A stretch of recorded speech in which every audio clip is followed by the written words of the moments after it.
Livro de Josué, capítulos 1 e 2. Depois que Moisés, servo do Senhor, morreu, o Senhor disse a Josué, filho de Num, auxiliar de Moisés: Meu servo Moisés está morto. Chegou a hora de você conduzir todo este povo, os israelitas, para atravessar o rio Jordão e entrar na terra que eu lhes dou. Eu darei a vocês todo lugar em que pisarem, conforme prometi a Moisés, desde o deserto do Neguebe ao sul até os montes do Líbano ao norte, desde o rio Eufrates a leste até o mar Mediterrâneo a oeste, incluindo toda a terra dos hititas. Enquanto você viver, ninguém será capaz de lhe resistir, pois eu estarei com você assim como estive com Moisés. Não o deixarei nem o abandonarei. Seja forte e corajoso, pois você conduzirá esse povo para tomar posse da terra que jurei dar a seus antepassados.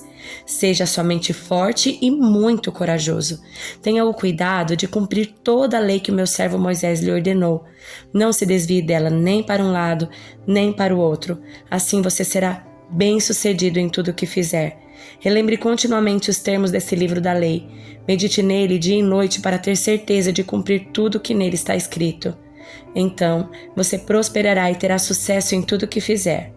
Esta é minha ordem: seja forte e corajoso. Não tenha medo, não desanime, pois o Senhor seu Deus estará com você por onde você andar. Então Josué ordenou aos oficiais do povo: Percorram o acampamento e digam ao povo que prepare os suprimentos, pois daqui a 3 dias vocês atravessarão o rio Jordão e tomarão posse da terra que o Senhor seu Deus lhes dá. Em seguida, Josué convocou as tribos de Ruben e Gade e a meio tribo de Manassés e disse: Lembrem-se do que Moisés, servo do Senhor, lhes ordenou. O Senhor seu Deus lhes concede um lugar de descanso e lhes dá esta terra. Suas esposas, seus filhos, seus animais ficarão na terra que Moisés designou para vocês a leste do Jordão. Mas seus guerreiros valentes, completamente armados, atravessarão o Jordão à frente das outras tribos e as ajudarão. Permaneçam com seus irmãos até que o Senhor conceda descanso a eles como concedeu a vocês e até que eles também tomem posse da terra que o Senhor seu Deus lhes dá. Só então vocês voltarão e se estabelecerão na terra a leste do Jordão, o lugar que Moisés, servo do Senhor, designou para que vocês tomassem posse. Eles responderam a Josué: Faremos tudo o que você ordenar e iremos aonde nos enviar. Obedeceremos a você como obedecemos em tudo a Moisés. Que o Senhor seu Deus esteja sempre com você, como esteve com Moisés. Quem se rebelar contra suas ordens e não obedecer às suas palavras será morto. Seja somente forte e corajoso. Então, do acampamento em Sitim, Josué, filho de Num, enviou secretamente 2 espiões com a seguinte instrução: Façam um reconhecimento da terra, especialmente dos arredores de Jericó. Os 2 homens partiram e chegaram à casa de uma prostituta chamada Raabe, e ali passaram a noite. A notícia chegou ao rei de Jericó: Alguns israelitas vieram aqui essa noite para espionar a terra. Então o rei de Jericó enviou a seguinte ordem a Raabe: Traga para fora os homens que entraram em sua casa, pois vieram espionar toda a terra. Raabe havia escondido os 2 homens, mas respondeu: Sim, os homens estiveram aqui, mas eu não sabia de onde eram. Foram embora da cidade ao anoitecer, quase na hora de fechar os portões. Não sei para onde foram. Se vocês os perseguirem, é provável que os alcancem.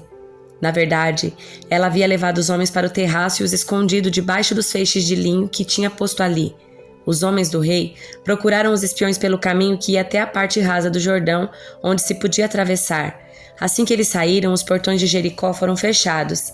Antes que os espiões fossem dormir, Raabe foi ao terraço falar com eles. Sei que o Senhor lhes deu a terra, disse ela. Estamos todos apavorados por sua causa. Todos os habitantes desta terra estão desesperados, pois ouvimos que o Senhor secou as águas do Mar Vermelho para que vocês passassem quando saíram do Egito. E sabemos o que fizeram a leste do Jordão, aos 2 reis amorreus, Og e Seom, cujos povos vocês destruíram completamente. Não é à toa que estamos dominados pelo medo. Ninguém tem ânimo para lutar depois de ouvir coisas como estas, pois o Senhor seu Deus é Deus supremo em cima no céu e embaixo na terra.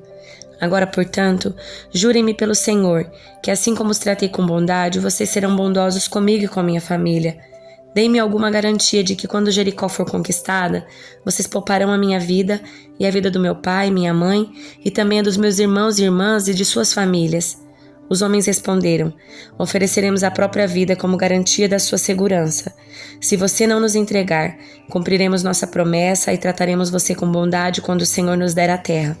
Então, Raabe os ajudou a descer pela janela por uma corda, pois sua casa fazia parte do muro da cidade. Fujam para a região montanhosa, disse ela. Escondam-se ali por 3 dias.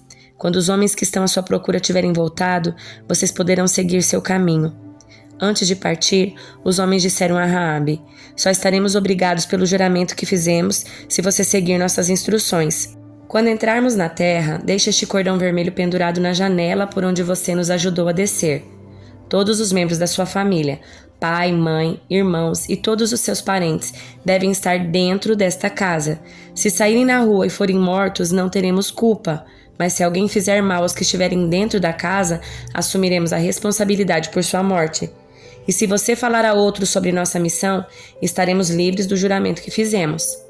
Eu aceito as suas condições, respondeu ela e despediu-se deles, deixando o cordão vermelho pendurado na janela. Os espiões subiram até a região montanhosa e ali ficaram por 3 dias. Seus perseguidores os procuraram por todo o caminho, mas não os encontraram e voltaram.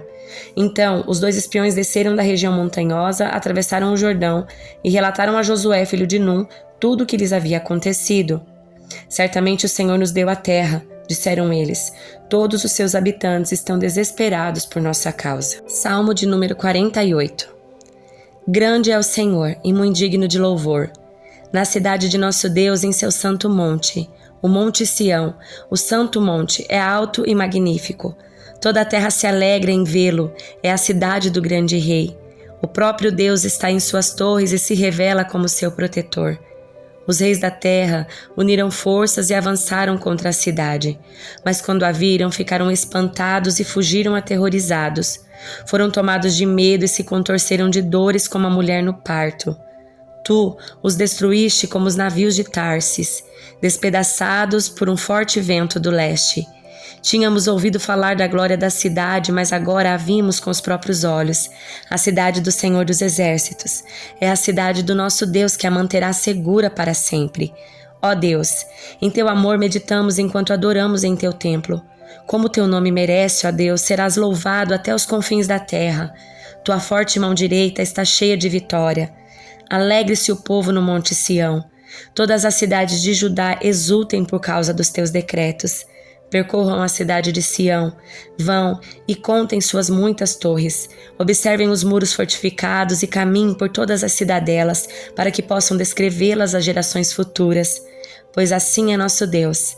Ele é nosso Deus para todo sempre e nos guiará até o dia da nossa morte. Livro de Atos, capítulo 6. À medida que o número de discípulos crescia, surgiam murmúrios de descontentamento. Os judeus da fala grega se queixavam dos de fala hebraica, dizendo que suas viúvas estavam sendo negligenciadas na distribuição diária de alimento. Por isso, os 12 convocaram uma reunião com todos os discípulos e disseram: Nós, apóstolos, devemos nos dedicar ao ensino da palavra de Deus e não à distribuição de alimentos. Sendo assim, irmãos, escolham 7 homens respeitados, cheios do Espírito e de sabedoria, e nós os encarregaremos desse serviço. Então nós nos dedicaremos à oração e ao ensino da palavra.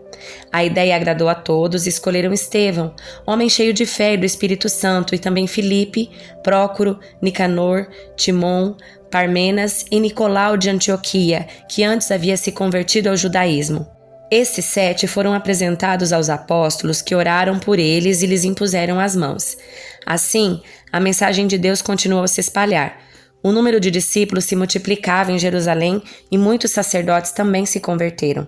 Estevão, homem cheio de graça e poder, realizava milagres e sinais entre o povo. Um dia, porém, alguns homens da chamada Sinagoga dos Escravos Libertos começaram a discutir com ele. Eram judeus de Cirene, de Alexandria, da Cilícia e da província da Ásia. Nenhum deles era capaz de resistir à sabedoria e ao espírito pelo qual Estevão falava. Então convenceram alguns homens a mentir a respeito dele, dizendo: Ouvimos Estevão blasfemar contra Moisés e até contra Deus. Com isso agitaram o povo, os líderes religiosos e os mestres da lei, e Estevão foi preso e levado aos conselhos dos líderes do povo. As falsas testemunhas declararam: Este homem vive falando contra o santo templo e a lei de Moisés. Nós o ouvimos dizer que esse Jesus de Nazaré destruirá o templo e mudará os costumes que Moisés nos deixou. Nesse momento, todos os membros do conselho olharam para Estevão e viram que seu rosto parecia o rosto de um anjo.